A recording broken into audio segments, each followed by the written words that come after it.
States.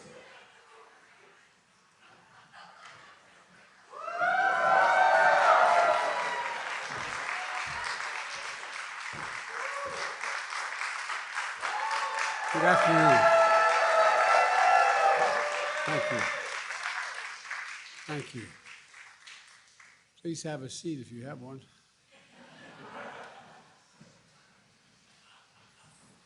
Good afternoon.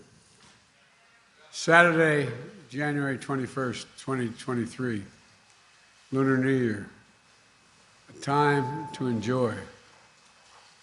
A ballroom dance studio, place of happiness, friendship, and belonging. People across backgrounds and generations celebrating their cultural roots and bonding through ballroom song and dance. Place of refuge where immigrants have lived for years, supported new immigrants who just arrived, becoming not just friends but family. But as we all saw, a day of festivity and light turned into a day of fear and darkness. A holiday of hope and possibilities marked by horror and pain. Vibrant dances, music replaced by vigils and memorials.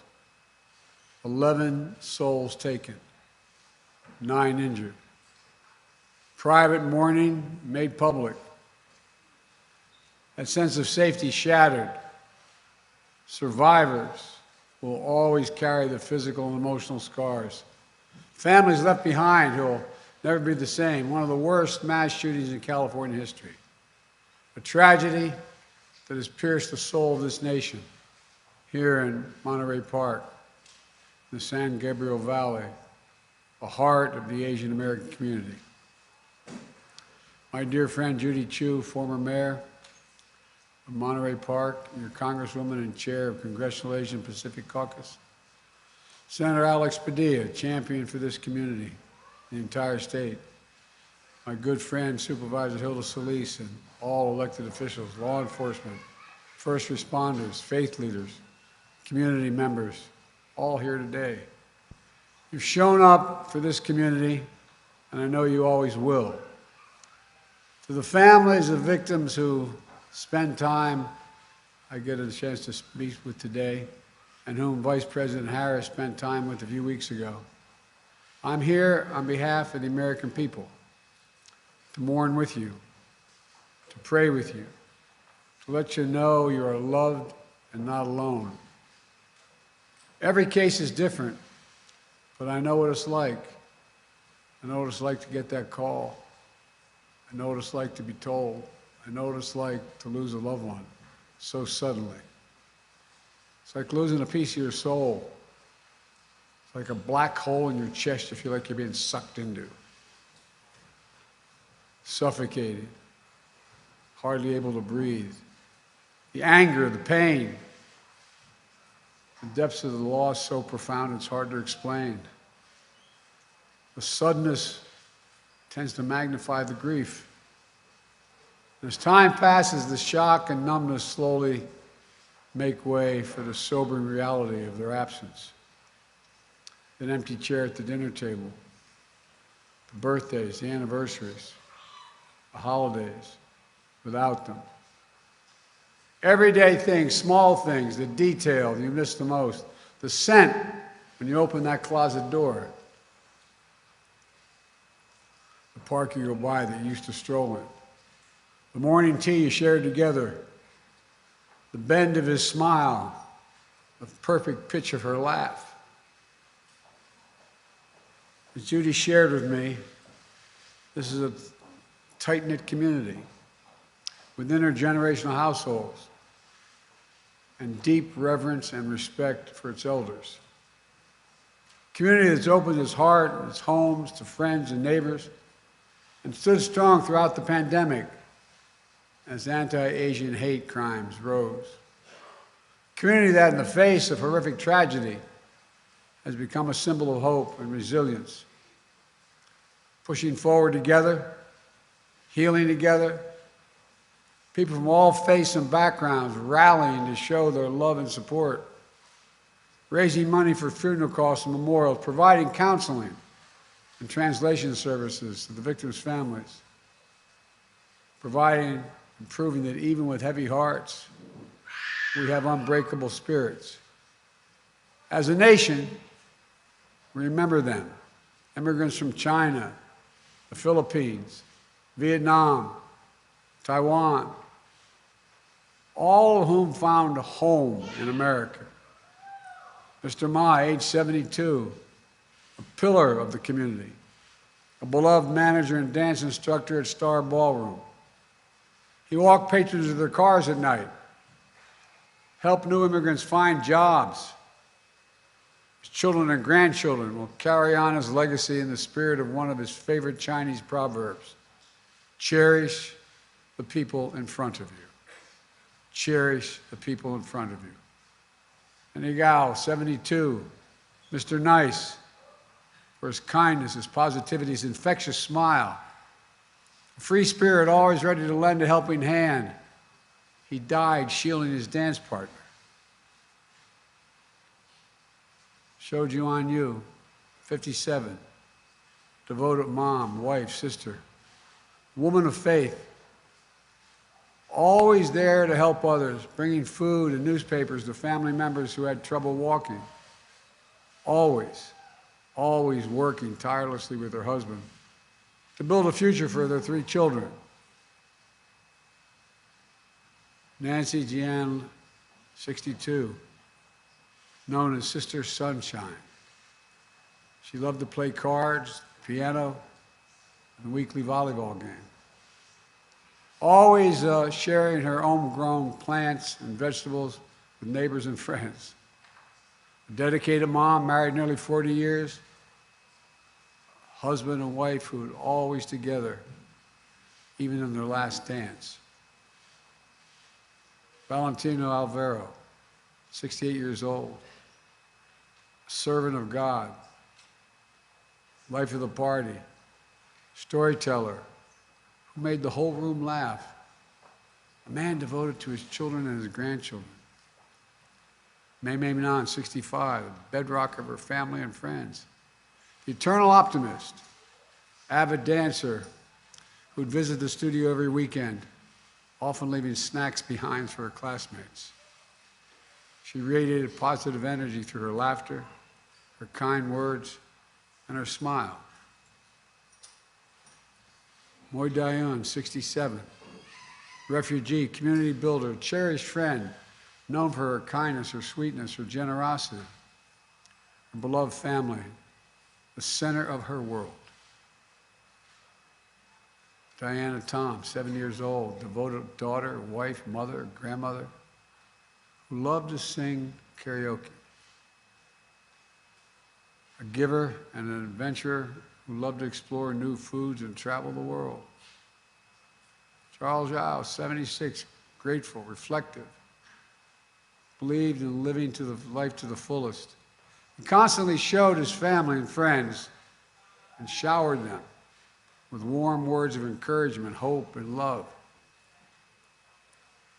Tao Yo, 64, a lifelong learner. He retired as a business manager and was pursuing a second career as a pharmacist while caring for his elderly mother. A man beloved by his wife, children, and friends for his compassion, his determination, and his wisdom. Lily Lee, 63, a matriarch with absolute strength, optimism, and grace. Her daughter wrote, "Stolen is a grandmother whose granddaughter fell asleep many nights nestled between her loving arms. Taken away is the opportunity for her grandson to feel her love and warmth." All of them lived lives of love, sacrifice, and service for their families, for their community. They represent a bigger story, who we are as Americans, embodying the simple truth that our diversity is the strength of this nation. We saw that strength in Maria Leong, owner of Star Ballroom, who I want to thank for pouring her heart into creating a warm, welcome space to bring the community together, especially seniors. And we saw that strength in Brandon Say, who met me at the airport, whom Jill and I have gotten to know. 20 minutes after the rampage at Star Ballroom, Brandon saw the same shooter walk into his family's own dance studio, just 2 miles away, pointing a gun at him. In an instant, he found the courage to act and wrestle a semi-automatic firearm away. Brandon saved lives. He protected the community. At Half Moon Bay, just 2 days later, they got it.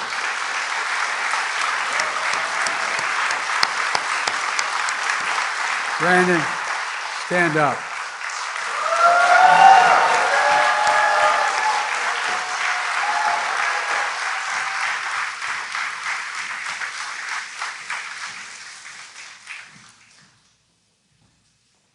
Half Moon Bay, just 2 days later, we saw heroism from police officers, firefighters, and other first responders who rushed into the danger to save lives. As many of you know, Jill and I invited Brandon as our guest at the State of the Union message because we wanted the country to know all of you, not just Brandon, all of you, the character of this community, the faith you have in this community, the pride. We see it in you across all of American life. Just this week, a film about resilience and power of the Asian American immigrant family made history at the Oscars.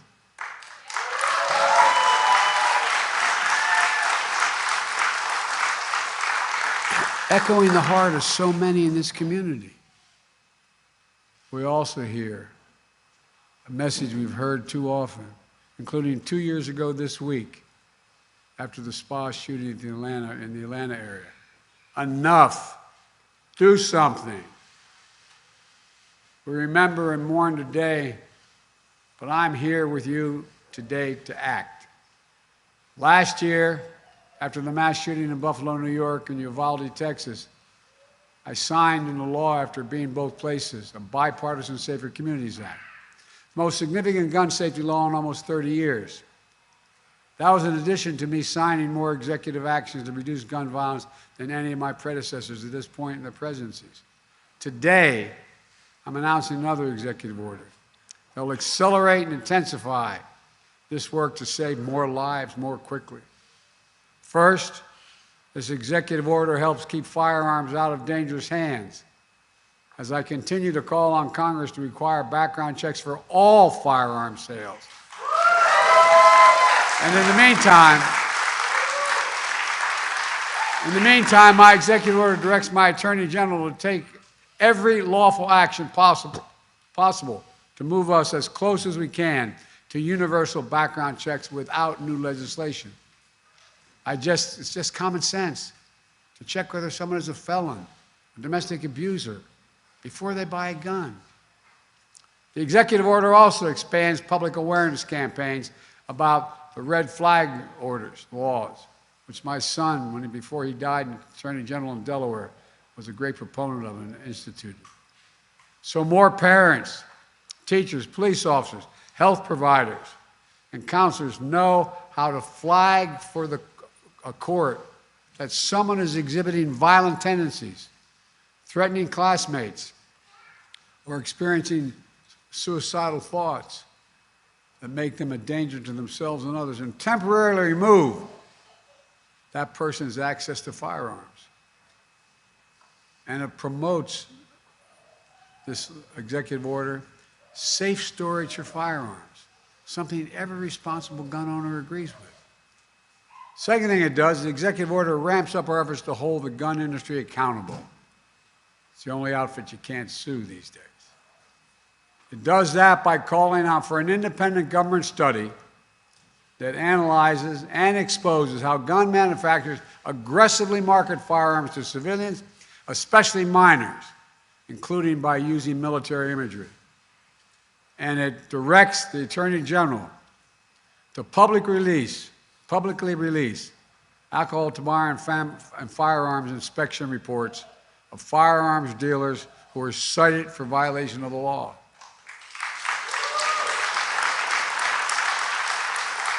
That way, policymakers can strengthen laws to crack down on those illegal gun dealers, and the public can avoid purchasing from them. Third, the executive order improves federal coordination to support victims, survivors, and their families and communities affected by mass shootings. The same way FEMA responds to your natural disaster in California and all around the nation, and it will help folks recover and build after folks recover and build after wildfires and superstorms and droughts. For example, we need to provide more mental health support and grief and trauma, and more financial assistance when a family loses the sole breadwinner or when a small business shuts down due to a lengthy shooting investigation. There's more in this executive order, but I'm not stopping there. Last week I laid out in my budget that we invest more in safer communities and expand access to mental health services for those affected by gun violence. Congressional Republicans should pass my budget instead of calling for cuts in these services or defunding the police or abolishing the FBI, as we hear from our MAGA Republican friends. But let's be clear, none of this absolves Congress the responsibility from the responsibility of acting to pass universal background checks, eliminate gun manufacturers' immunity from liability. And I'm determined, once again, to ban assault weapons and high-capacity magazines.